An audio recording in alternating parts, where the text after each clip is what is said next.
네, 우리 이른 새벽부터 하나님 사랑해서 새벽 기도의 자리에 나온 성도들에게 우리 함께 이렇게 인사했으면 좋겠는데요. 당신이 하나님의 기적입니다. 라고 인사하겠습니다. 당신이 하나님의 기적입니다.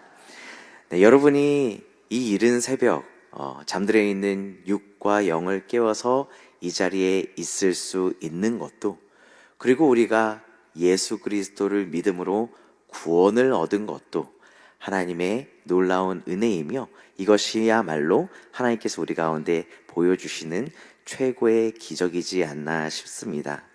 또한 우리 광석교회가 원산으로부터는 130년 전에, 그리고 이 용두동 가운데에서는 70년 전에 세워지고 지금까지 수많은 풍파를 겪으면서도 그 가운데 이렇게 하나님의 선교적 사명을 감당하는 교회로, 또 하나님의 다음 세대를 길러내는 교회로, 또 날이 갈수록 하나님을 사랑하는 교회로 있을 수 있는 것도 온전히 하나님의 은혜이며 하나님의 놀라우신 기적인 줄로 믿습니다.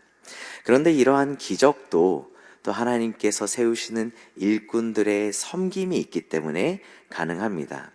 우리가 사실은 당연하게 여기지만, 우리로서는 이 자리에 내가 나온 것이 굉장히 훌륭하지만, 사실은 이 예배조차도 더 이른 새벽 일찍 일어나서 1시간 전부터 준비를 하는 보이지 않는 손길들이 있기 때문에 우리가 또 함께 찬양을 하고 또 말씀을 나누고 또 기도하고 은혜를 받을 수 있는 것이지요. 뿐만 아니라 우리 주일에 이루어지는 모든 예배도 보이지 않는 곳에서 수고하고 애쓰는 모든 우리 성도님들의 섬김 때문에 우리가 교회가 이렇게 예배를 은혜롭게 드리고 계속 자라갈 수 있는 것입니다. 그런데 이렇게 하나님께서 우리 또 일꾼들을 세워주셔서 매해 우리가 기쁨 가운데 예배드리고 사역 드릴 수 있지만, 사실은 그 준비하는 과정은 쉬운 것은 아닙니다. 우리 교회는 벌써부터 이제 지난 9월 당회를 시작으로 정책 당회가 시작되어, 또한 앞으로 2024년에 하나님께서 우리 교회에는 어떤 은혜를 주시고 또한 어떠한 사역을 허락하셔서 우리가 하나님께 영광을 돌리게 할까, 우리 많은 우리 장로님들, 그리고 위원장님을 위시하여 우리 부장님들, 수많은 팀원들이 이제 열심히 준비를 하고 있지요. 그런데 그 준비 과정에서 우리가 새로운 사역들을 기획하기도 하고, 또 예산, 또 우리 가운데 주어진 예산을 잘 또 모집하기도 하고, 또 그것들을 잘 적절히 분배하기도 하는데, 그 모든 과정에 어려움이 있지만 사실은 가장 어려운 것이 우리 일꾼들을 세우는 것이 아닌가 싶습니다. 아마 곧 있으면 이제 목회자님들께서, 또 우리 장로님들께서, 또 우리 부장님들께서 찾아가셔서 우리 올해 이런 사역으로 수고하셨는데 내년에는 교사로, 내년에는 찬양대로, 내년에는 주방봉사로, 또 선교와 전도로 함께 섬기자고 많이 권유하실 건데, 바라고 원하기는 우리 여러분들이 그 부르심 가운데 아멘으로 순종하는 우리 광석의 모든 성도님들이 되길 바랍니다. 우리가 모두 그런 부르심 가운데 여러분들처럼 아멘으로 순종하면 좋을 건데, 사실 현실은 그렇지 않다라는 게 문제이죠. 그런데 오늘 성경을 보면 그렇게 하나님께서 부르시는 사역과 은혜의 자리 가운데 아멘을 하지 않고 도망가는 한 사람의 이야기가 나옵니다. 바로 요나의 이야기지요.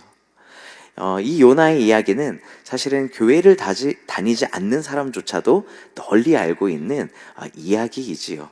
그래서 사람들은 이 요나의 이야기를 사실이 아니라 한낱 교훈을 주기 위한 이야기로 이야기할 때가 너무나도 많지만, 사실은 이 기록된 하나님의 말씀은 어제도 있었고 오늘도, 그리고 앞으로도 우리 가운데 동일하게 일어날 사실이며 또 하나님의 역사인 것입니다. 그런데 이 놀라운 성경 가운데, 이 진실 가운데 어떤 일이 일어나냐면, 하나님께서 부르셔서 세우신 선지자가 하나님의 말씀에 순종하지 않는 모습이 이 요나서의 시작의 모습입니다. 요나는 북이스라엘 시대의 선지자로 추정이 되고, 그때 하나님께서 친히 나타나 요나에게 말씀을 거십니다. 이 선지자라는 것은 어떤 역할을 하는 거냐면, 하나님께서 친히 그에게 하신 말씀을 통해서 하나님께서 이 땅 가운데 전하고자 하는 말씀을 대언하는 것이 바로 선지자였죠. 그렇기 때문에 그에게는 하나님의 말씀을 잘 듣고 또 그것들을 순종하여 잘 전할 의무와 책임이 있었습니다. 하지만 이 요나는 하나님께서 하신 명령, 특별히 니느웨라고 하는 큰 성읍에 가서 그 죄와 악독이 가득한 성읍 가운데 곧 하나님께서 그들을 심판하시리라 라고 하는 말씀을 전달하라 하는 명령을 듣게 되죠. 그런데 이렇게 하나님께서 친히 스스로를 나타나셔서 현현하셔서 말씀을 하시는데, 만약에 지금 이 자리에 있는 여러분에게 하나님께서 오늘 밤 꿈에 혹은 여러분들의 들리는 육성 가운데 여러분의 이름을 부르며 내가 너에게 특별한 사명을 내릴 테니 이 말씀에 순종하라 하시면 아마 이 자리에 있는 분들은 모두 순종하실 겁니다. 그런데 아주 특이하게도 요나는 그 하나님의 말씀에 순종하지 않지요. 그런데 인간적인 상황과 환경을 돌아보면 이 요나가 하나님의 말씀에 순종하고 싶지 않았던 이유도 나름 이해가 가는 부분이 있습니다. 왜냐하면 북이스라엘의 시민이었던 요나의 입장에서 아수르라고 하는 대제국의 수도였던 니느웨의 사람들은 철저히 원수와 같은 한 하늘에 살고 있는 것이 서로에게 수치가 될 만큼, 용납이 되지 않을 만큼 대적하는 적국이고 원수였기 때문입니다. 이 아수르 제국은 메소포타미아 지역에서 약 2000여 년간을 있으면서 때로는 소국으로 있기도 했지만 보통은 강력한 무기를 가지고 철병거를 이끌며 이웃 제국들을 침탈하는 침략자였고, 그 당시 요나 시대에는 가장 큰 제국 중에 하나였습니다. 그리고 이 대제국 아수르는 계속적으로 이스라엘을 괴롭히고 그들을 침범하고 그들의 물자들을 노략하며 그 사람들을 포로로 끌고 가는 모습들을 볼 수 있죠. 그리고 우리가 잘 아시다시피 북이스라엘은 마침내 이 대제국 아수르에 의해서 멸망당하게 하죠. 그렇게 수천 년 전부터 수백 년 전에도 지금도 우리를 괴롭히고 있는 저 아수르 제국의 수도에 있는 니느웨 사람들, 그래서 그들의 죄가 가득 차서 하나님께서 그들을 심판하신다 그러면 너무나도 기쁠 것 같은 그 사람들에게 곧 임박할 하나님의 재앙과 심판을 말하라 라고 하는 명령은 그들 가운데 앞으로 닥쳐올 재앙을 설명하고 그들이 방비하게 되는 것이 있을 수 있기 때문에 요나는 그 하나님의 말씀을 듣고 싶지 않았지요. 그렇기 때문에 어떻게 합니까? 하나님께서 가라고 하시는 저 북방의 니느웨 성을 향해 가는 게 아니라 오히려 저 땅끝, 저 남서쪽 지구 땅끝이라고 불리우는 다시스라고 하는 곳으로 도망을 가기 위해 요빠라고 하는 항구로 가고 그곳에서 다시스로 향해 가는 배를 타게 됩니다. 그런데 그 배를 타는 가운데 하나님께서는 바다와 풍랑을 일으켜서 그들 가운데 배가 더 이상 전진하지 못하게 하고 그 선원들과 그 가운데에서 제비뽑기를 통해 도대체 왜 우리 가운데 이런 재앙이 일어났는가를 발견하게 되며 그 가운데 무엇을 발견합니까? 요나가 하나님의 뜻을 듣고 하나님의 생각과 계획을 분명히 알았지만 그것들에 순종하지 않고 도망치려고 했던 요나로 말미암아서 이런 재앙이 일어났다라는 것을 그들이 알게 되죠. 재미있는 것은 이 장면에서 요나가 자신이 무엇을 잘못했고 그 모든 원인이 자신에게 있다라는 것을 분명히 알았다라고 하는 것이죠. 하나님의 뜻 가운데 반하는 자신 때문에 수많은 사람들이 위기에 처한 상황 가운데 요나는 자신을 바다에 던지게 될 경우에 이런 재앙이 멈추게 될 것이라고 하고, 끝끝내 그럼에도 불구하고 이 파도를 헤쳐나가려고 노력하던 선원들의 노력은 무산되어지고 마침내 그들이 요나를 바다에 던지게 됩니다. 그리고는 우리가 잘 아는 하나님의 놀라운 기적이 일어나는데, 하나님께서 예비하신, 하나님께서 그 계획 가운데 미리 준비하고 선택하신 큰 물고기를 통해서 요나가 삼켜지게 되고 3일 밤낮을 그 물고기 뱃속에 갇히게 되는 것이죠. 사실 지금의 과학과 어떤 이성으로 바라보아서는 절대로 일어날 수 없을 것 같은 일이 일어난 것입니다. 그렇기 때문에 우리는 이것들을 우리의 이성과 상식과 우리의 힘과 능력으로는 할 수 없지만 하나님께서 실제로 그렇게 일어나게 하시고 지키셨던 기적이라고 부르는 것이죠. 그 요나의 기적을 통해서 요나는 언제 내가 죽을지 알 수 없는 그 상황, 아무리 큰 물고기 속에 있다 하더라도 언제 산소가 없어질지 모르고 언제 이 물고기가 외부의 압력과 공격을 받아서 죽어서 물이 들어올지도 모르는 절체절명의 순간 가운데 다시금 자신을 돌아보고 하나님 앞에 기도를 하게 되죠. 구원이 온전히 하나님께 있사오니 그 구원으로 말미암아 나는 하나님을 바라보겠다. 하나님의 성전을 돌아보게 해달라는 기도를 하게 됩니다. 그런데 이런 기도, 이런 요나의 회개와 하나님의 구원을 바라는 기도조차 사실은 온전한 기도라고 할 수는 없지요. 온전한 가운데에서 하나님의 말씀을 순종하지 않다가 자신의 위기 상황 가운데, 생명이 위협받는 상황 가운데 그제서야 하나님을 바라보는 아주 연약한 요나의 모습을 통해서 우리는 일상 가운데 하나님께서 주시는 은혜를 누리고 있을 때는 그것이 이 은혜인 줄 모르고 하나님 앞에 온전히 순종하지 못하다가 정말로 하나님께서 매를 들어서 그것들을 치시고 우리 가운데 다시금 주님을 돌아볼 수밖에 없는 시련과 고난을 줄 때야 비로소 주님을 바라보는 우리의 연약한 모습을 요나를 통해서 우리가 확인을 할 수 있는 것이죠. 그런데 그 작은, 그 불순종하고 하나님 앞에 회개하지 않고 도리어 청개구리처럼 반대로 나아갔던 요나가 이제 조금이라도 고개를 돌려서 하나님을 바라보고자 했을 때 하나님은 그 미약하고 연약한 기도조차 들으시고 그를 다시 한번 하나님의 사명의 자리로 부르십니다. 그래서 3장의 말씀을 보면 큰 물고기가 이제는 그를 다시 무트로 하나님의 명령을 따라 뱉어내고 다시금 두 번째로 하나님의 명령이 요나에게 임합니다. 이 하나님의 명령은 1장에서 했었던 하나님의 명령과 다르지 않습니다. 동일하게 요나에게 임하셔서 너는 니느웨에 가서 내가 너에게 명한 것을 전하라. 40일 후에 그들의 죄악으로 말미암아 그들에 대한 하나님의 심판과 재앙이 임할 것이다 라는 것을 경고하라 라고 하나님의 명령이 다시 두 번째 요나에게 임하게 되죠. 1장에서 완전히 그 하나님의 명령을 듣고 자신의 생각과 자신의 감정이 가득 차서 도망갔던 요나가 이제는 그 물고기에서의 하나님 앞에 드렸던 기도와 하나님의 은혜로 말미암아 조금 변해서 그래도 이제는 순종하며 나아갑니다. 근데 제가 여기서 요나가 조금 변했다라고 얘기하는 것은 그럼 요나가 하나님의 뜻에 온전히 순종하여 정말로 하나님이 받은 사명을 가지고 뜨거운 마음으로 니느웨에 그 말씀을 선포했냐? 그렇지 않다라고 하는 것이죠.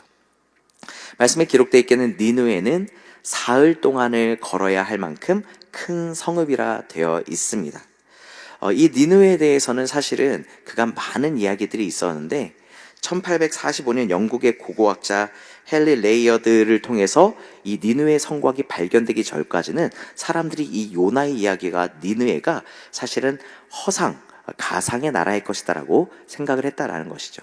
그런데 1800년대에 이렇게 고고학적으로 니느웨가 발굴이 되면서 그 안에서 실제로 아수르 제국과 이스라엘 관계가 증명되어지는 수많은 유적들이 발굴되어서 지금도 대형 박물관에 전시되어 있다고 합니다. 이렇게 사실로서 드러난 관계 가운데 이 니느웨 성곽은 약 그 성곽만으로도 100km가 넘는 큰 성읍이었다라고 하지요. 그런데 이렇게 사흘이나 온전히 열심히 돌아다녀도 모자랄 만큼 큰 성곽을 요나는 단 하루 동안 돌아다니면서 하나님의 말씀을 외칩니다. 그마저도 우리가 상상해 보았을 때 적극적으로 돌아다니면서 하나님의 말씀을 전한 것이 아니라 사람들에게 건성건성 여러분 40일 후면 여러분들 죄 때문에 니느웨가 심판받습니다. 회개하십시오. 이러면서 대충 전하지 않았을까 우리가 생각해 볼 수 있죠. 그런데 하나님께서는 그런 작은 요나의 기도를 들으셔서 그를 구원해 주신 것처럼 이 작은 요나의 외침 가운데서도 니느웨의 백성들이 크게 반응하고 모든 사람들이 주목하게 하시죠. 이 이야기를 들은 니느웨 사람들이 사실 우리의 상식으로 봤을 때는 저 작은 소국의 이스라엘의 한 사람이 와서 외치는 미친 사람의 소리로 치부할 수도 있었습니다. 무시해버렸을 수도 있습니다.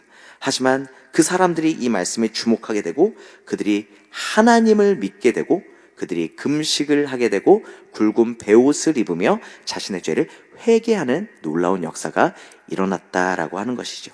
뿐만 아닙니다. 이 백성들로부터 들려온 이 소문이 왕과 대신들에게까지 왕궁에까지 전해져서 이제는 공식적인 왕의 조서를 통해서 온 나라에 이제는 사람이나 가축이나 할 것 없이 모두 금식하고 우리의 죄를 자복하며 우리가 행했던 악한 길과 강포한 손을 우리가 이제 떠나서 하나님 앞에 회개하자라는 전 국가적인, 전 도시적인 회개 운동이 일어나게 되는 것이죠.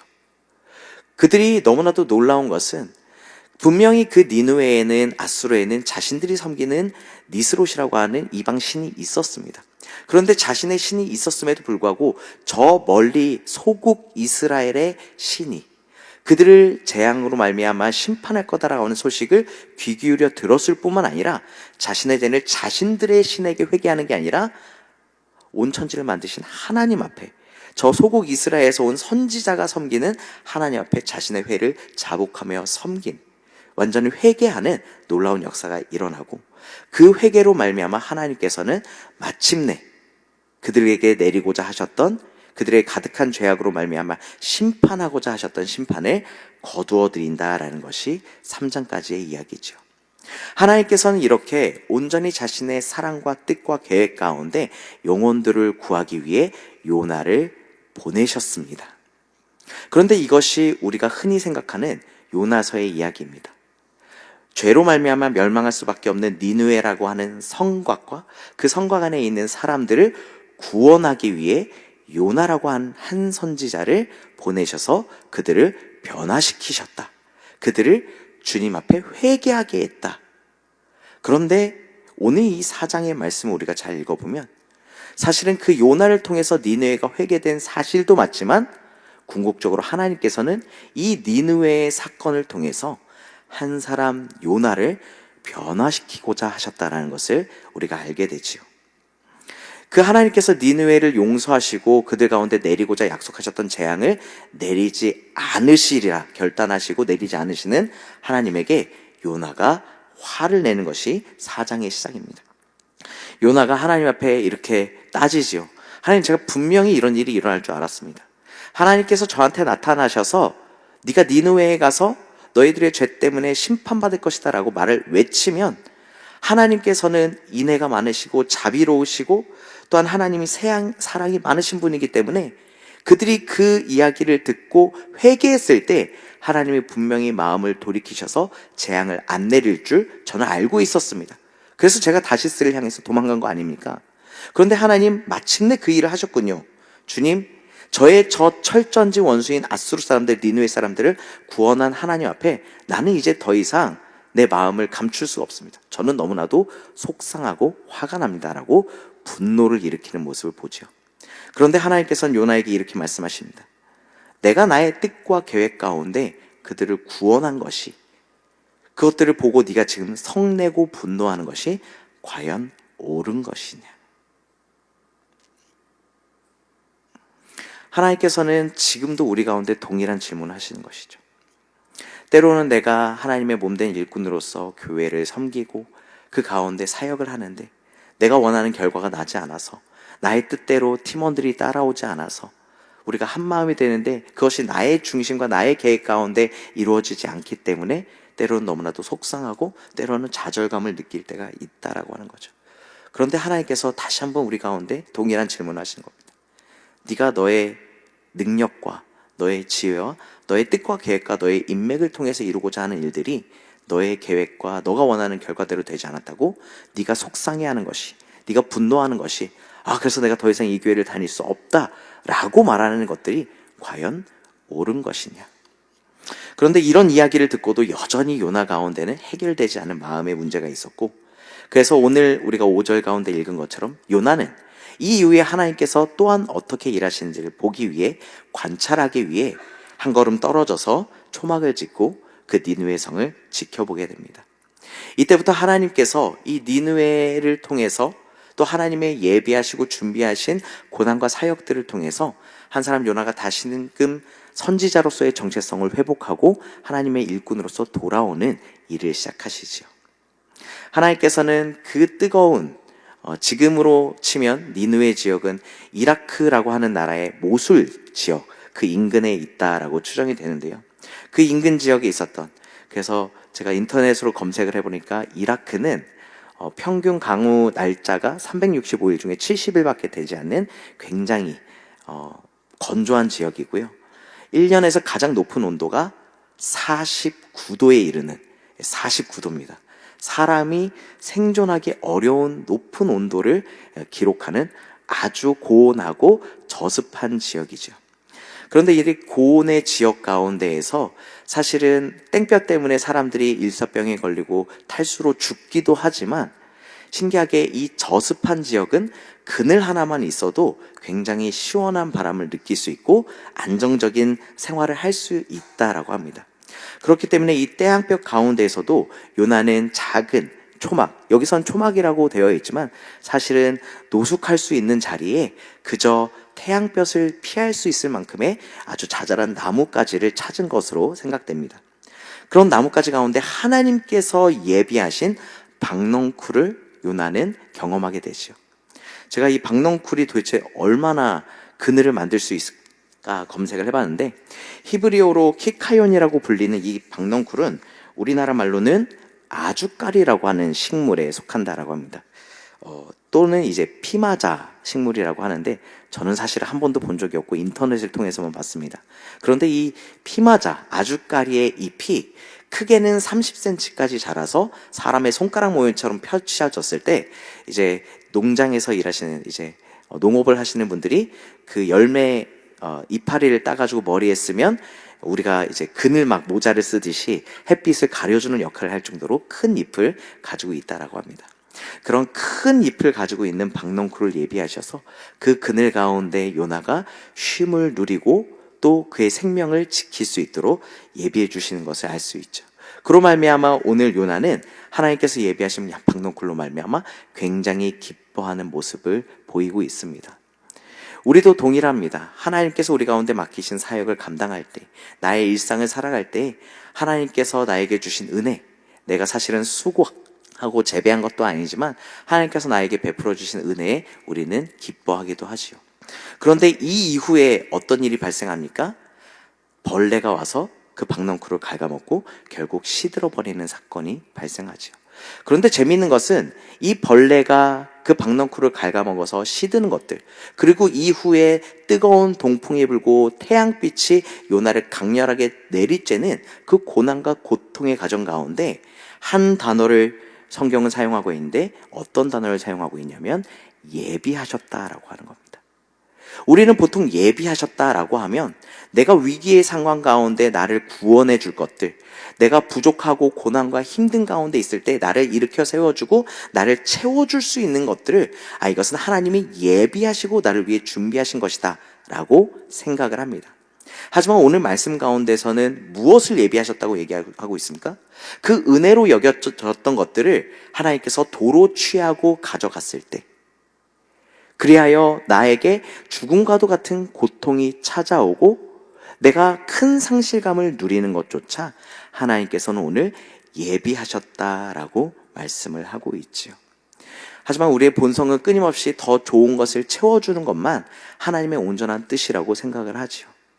우리가 그런데 기억해야 할 것은 하나님께서 우리 가운데 베풀어 주신 이 땅 가운데 은혜만 하나님이 예비하신 게 아니라 오늘 우리가 경험하고 있는 고통, 외로움, 우리의 시험과 고난조차도 하나님께서는 우리가 하나님께 온전히 나아가게 하기 위해서, 우리를 하나님의 일꾼이요 하나님의 거룩한 백성이요 하나님의 뜻과 나라를 이루기 위해서 하나님께서 준비하시고 사용하신다라는 것을 우리가 기억하시길 바랍니다. 그런데 그 고통 가운데서 여전히 요나는 그 하나님의 뜻을 발견하지 못하고 하나님 앞에 성을 내는 것이죠.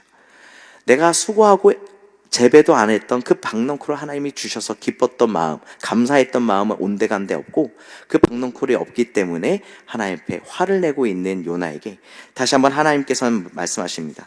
너가 수고도 아니하고 재배도 아니하였던 박넝쿨 때문에 너가 그렇게 아끼고 기뻐했거늘 이제 네가 나에게 성내는 것, 그것이 옳으냐?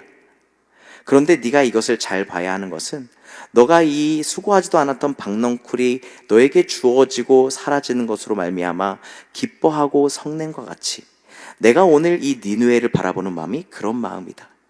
이 니느웨라고 성은 비록 너가 느꼈을 때에는 우리 이스라엘 백성들, 하나님의 선택받은 백성들을 괴롭히고 힘들게 하는 적국이지만 나에게 있어서는 동일한 나의 형상이요 내가 구원해야 될 영혼이다. 그 가운데에는 좌우를 분별하지 못할 만큼 어린 이들만 하더라도 12만여 명, 그리고 수많은 가축이 있는데 내가 그들조차도, 나의 형상을 따라 지은 그들조차도 사랑하고 아끼지 않겠느냐라면서 오늘 요나서의 말씀을 마치고 있습니다. 이 이후에 요나가 이 말씀을 듣고 어떻게 변화되었다, 어떻게 했다라는 결론은 나와 있지는 않습니다. 그런데 응당 우리가 하나님을 믿고 섬기는 자라면 하나님께서 이렇게까지 이 예비하신 박넝쿨과 또한 벌레들과 동풍을 통해서 하나님께서 주신 은혜를 맛보고 그것들을 상실하는 것이 얼마나 괴롭고 힘든 일인지를 우리가 알았을 때 하나님께서 영혼들을 바라보시며 그 하나님의 사랑하는 영혼들이 주님께로 돌아오지 않고 사라지는 것들을 얼마나 괴로워하시고 고통스러워하시고 안타까워하시는지를 분명히 느끼게 된다라고 하는 것이지요. 오늘 한국교회는 큰 위기 가운데 있다. 하지만 그럼에도 불구하고 끊임없이 하나님께서 세우시는 일꾼들을 통해서 더 많은 예배와 더 많은 하나님을 사랑하는 일꾼들이 세워지려고 노력하고 있는 현실 가운데 있습니다. 그런데 그런 노력, 우리가 다시금 코로나 이후로 회복되어 예배를 회복하고 또 성도 간의 교제를 회복하고 또 이전에 하나님께서 주셨던 부흥과 영광을 회복하고자 하는 노력이 나의 뜻대로 되지 않고 우리의 계획대로 되지 않는다 해서 우리가 너무 좌절할 필요가 없다라고 하는 것이죠. 오히려 도리어 그 가운데 더 힘을 내서 하나님께서 우리 가운데 함께 하실 것들을 기대하며 하나님께서 일하시면 작은 외침 가운데서도 니느웨 성에 있던 백성들이 회개하며 돌아온 놀라운 기적이 일어난 것처럼 비록 우리 눈앞에 현실적인 결과가 눈에 보이지 않는다 하더라도 우리 청소년들이 선생님들의 응답 가운데 무응답으로 일관한다 할지라도 우리 수많은 3040 세대들이 더 이상 예배의 자리를 찾지 않고 삶의 자리에서 그 풍요로움만 누리며 살아간다 할지라도 그들 가운데 끊임없이 하나님의 사랑을 외치고 그들을 통해서 일하실 하나님들을 기대하며 오늘 이 자리에 있는 우리가 하나님의 일꾼으로서 나아가기를 하나님은 원하신다라고 하는 것입니다. 물론 이 자리에 있는 분들은 지금 자신의 몸과 체력과 열정에 넘치도록 하나님의 말씀에 순종하고 또 하나님의 뜻을 이루고 계시지만 바라고 원하기는 여러분이 2024년 새로운 해에도 또 여러분들에게 주어지는 모든 예배의 자리 또한 모든 사역의 자리, 사명의 자리 가운데 기쁨과 감사함으로 순종할 때 하나님께서 여러분들을 통해서 니느웨 백성들을 구원하심과 같이 사랑하는 우리의 다음 세대와 수많은 영혼들을 구원하여 주시는 줄로 믿습니다.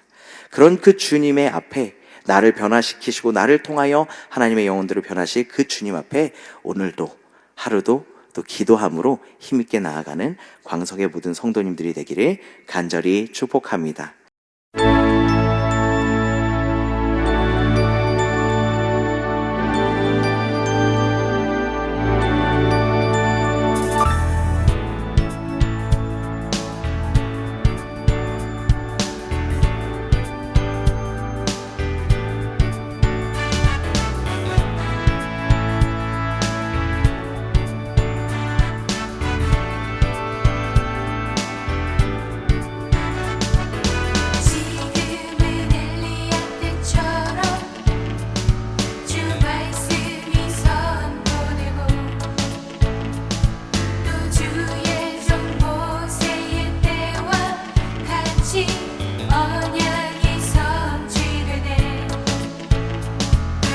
전쟁과 기근과 핍박 환난 날이 다가와도 우리는 광야에 외치는 소리 주의 길을 예비하라. 오라 주님 구름 타시고 나팔 불 때에 다시 오시네.